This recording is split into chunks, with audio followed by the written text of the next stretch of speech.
Нет войне! Нет войне! Нет войне. It means no to war.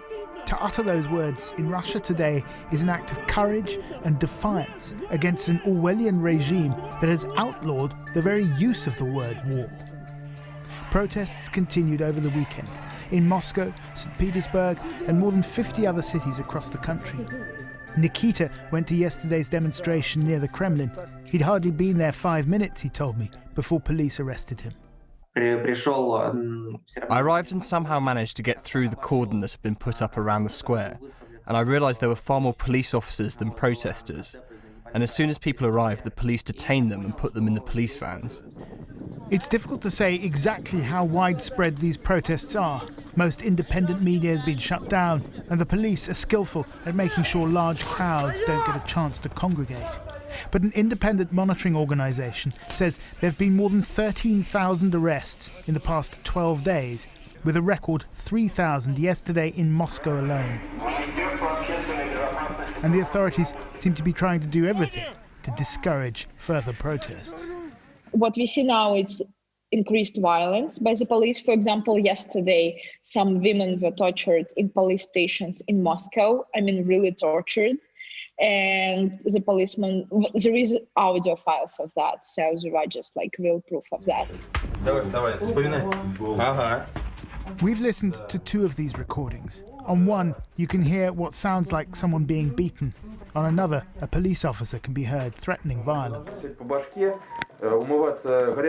We haven't been able to independently verify these recordings, but they have been published by Novaya Gazeta, one of the few remaining independent media organizations whose editor won the Nobel Peace Prize last year.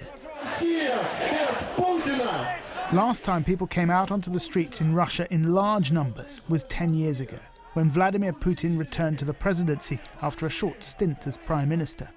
Those protests were mercilessly quashed. Things are even tougher now. It's very unlikely that street protests are going to persuade Vladimir Putin to change course, let alone somehow remove him from the Kremlin, at least at the moment. So how might change come about in Russia? Well, it's often said that change happens from above, whether it be change of policy or some kind of palace coup. In other words, from those close to him in the Kremlin. It's sometimes helpful to think of Putin not as an individual, but as an institution, the instrument through which power is exercised in Russia and through which wealth is accumulated. Putin's power rests on a three-legged stool. One leg is the so-called siloviki, literally the strongmen, the people in the security apparatus, the FSB, the military, people like Defense Minister Sergei Shoigu and Valery Gerasimov, the head of the armed forces. The second leg is the technocrats, the career politicians who make the system work, people like Foreign Minister Sergei Lavrov or the Prime Minister Mikhail Mishustin. Leg number 3 is the oligarchs, the money men. Some of them are familiar faces like Roman Abramovich or Oleg Deripaska. Mr. Deripaska today tweeted, "We need peace as soon as possible, as we have already passed the point of no return." He joined a growing group of Kremlin-connected businessmen who've had sanctions imposed on them and have expressed opposition to the war, albeit mildly. But what of the other two legs of the stool? One independent Russian journalist, currently outside of Russia, spoke to a high-level insider, a technocrat. He described the situation in, well, unbroadcastable language. This word in Russia sounds like... Right. Yeah. Yes. I mean, yeah. You translated it as clusterfuck. Yeah. But it's ruder than that. Putin has become increasingly inaccessible. Apart from perhaps a handful of his closest allies in the Siloviki, most in his so-called inner circle seemed to have no idea what he was planning before he launched his full-scale invasion. They were as shocked as other people, and that's the weirdest thing. They don't feel responsible. They are just, they feel themselves like regular people who can regular people in Russia who cannot affect the situation. This is the moment when we are in a real black box. I mean, when we're talking about Russia. Behind the walls of the Kremlin, Vladimir Putin has kept everyone guessing. He's a leader increasingly isolated, not just from the rest of the world, but from those around him too. Our international editor, Gabriel Gatehouse, reporting there. Well, joining me now is Sir Tony Brenton, former British ambassador to Russia, and Vladimir Putin's former economic policy advisor, Andrei Illarionov. Good evening to both of you. If I can begin with you, Andrei Illarionov. You worked very closely with Vladimir Putin. You were his personal representative of the G8, but you signed an anti-Putin manifesto in 2010. In 2010, could you have envisaged Vladimir Putin engaging in such action with the slaughter of civilians and who are fellow Slavs? Since year 2012, good evening. Since year 2012, I keep saying that the goal of Mr. Putin is capture of Ukraine, establishing full control of Ukraine. And it is not some kind of fantasy or invention. You can find that text in the article Mr. Putin has written and published in year 2012, in January, in the independent newspaper Независимая газета in Russia, where he proclaimed his goal. Since then, over the last 10 years, he had many opportunities to confirm that his goal to establish full control over Ukraine. And as we learned over the last 3 months, he expanded his appetites. Now he is going to establish control, sphere of influence over half of Europe. Please read carefully what he has produced in the so-called ultimatum to the United States and NATO in December last year, in January and February this year. He said that he needs 1997 division line in Europe with so-called demilitarization and denatoization of Poland, Baltic countries, Bulgaria, Romania. So establishing, returning to the situation that NATO had before 1997. So the plans and goals of Mr. Putin are very clear. But he never hided it. But as Gabriel Gatehouse said, you know, it might be someone in the Kremlin who could do something about this. How likely is it that somebody could pull him back, or are the whole inner circle signed up? So the only way that can stop Mr. Putin already not sanctions, not statements, not some kind of accusation of him. This is a hardware policy. This is a war. This is a war, once again, not only against Ukraine. This is European war. Yeah. Hardware attack can be stopped by hardware response. It means that military response. Everybody should understand it very clearly. This aggression can be stopped only by defense, by real defense on the part of Europe, of NATO, of the United States. It's common response. Otherwise, this war cannot be stopped. Thank you very much for that. Tony Brenton, first of all, a reaction to that, Vladimir Putin has no intention of stopping at Ukraine. He wants the Soviet Union back again. So first, I should say Andrei is an old friend, and it's good to find myself on the same program as him. No, I think that's an exaggeration. Vladimir Putin is certainly after Ukraine. He's obviously become obsessed with that subject over the period of his isolation during COVID and all of that. And he's going to be very difficult to reverse from the course that he's now taken. I don't think he has any very concrete plans to go beyond that, not least because the sort of countries that naturally fall within his gaze at that point, so places like the Baltic countries, are members of NATO. And if he went for them, he would find himself in a war with NATO.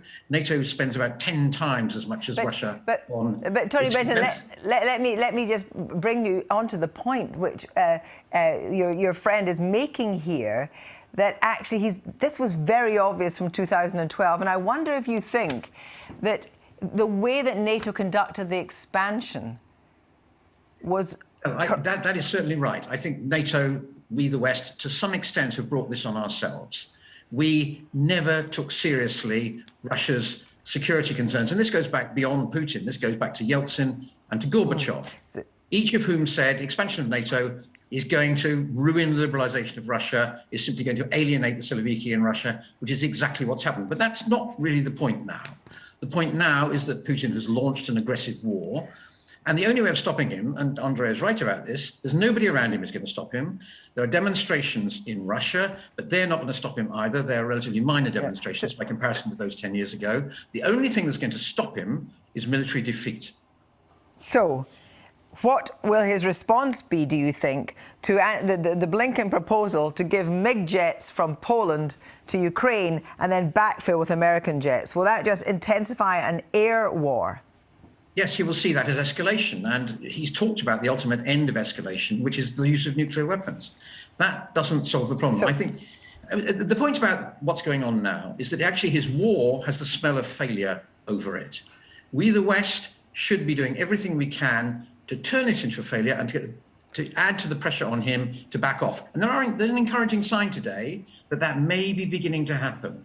The conditions for peace set out by Peskov today in his phone conversation with Reuters are significantly less than the conditions for peace set out by Putin when all of this started. So I think things are beginning to edge, roughly speaking, in the right direction. So, Andrei Illarionov, can you see, albeit it may be in Putin's brain temporary, can you see that actually Vladimir Putin needs to get something out of that? I'm afraid that is the realpolitik.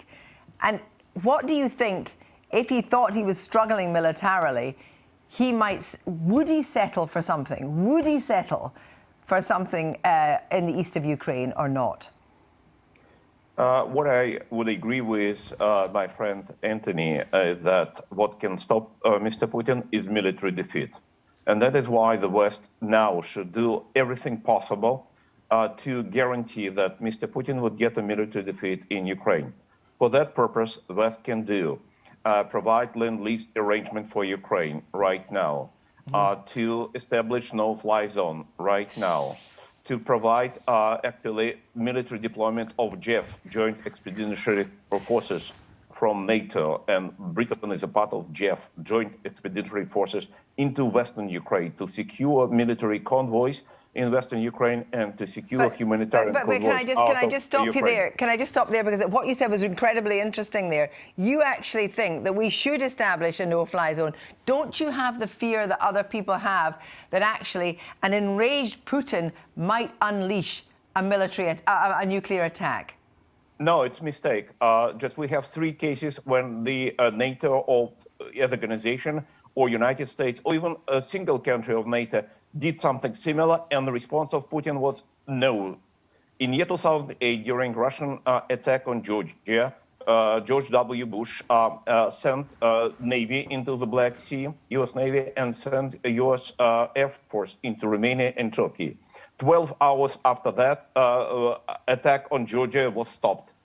In year 2015, Turkey shot down a Russian bomber over in the Turkish sky.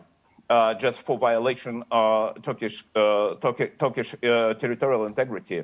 As a result, Putin did nothing. And after that, none of Russian bombers violated Turkish airspace. So, Tony Benton, do you agree with that? That might stop him?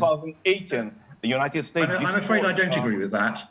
The responsibility of the British government, to pick a particularly local example, is to look after the British people, worried as we are about the conditions in Ukraine. And creating the danger of a nuclear confrontation with Russia is obviously a very dangerous route to take.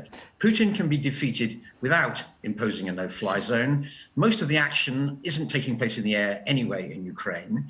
And even if Putin wins this round of the war, he has then landed with the unachievable job of controlling a vast country, the second largest country in Europe, 43 million people deeply opposed to him. He will lose either in the war or in trying to maintain control afterwards. Thank you both very, very much. It would be great to have you straight back on again. Thank you very much indeed.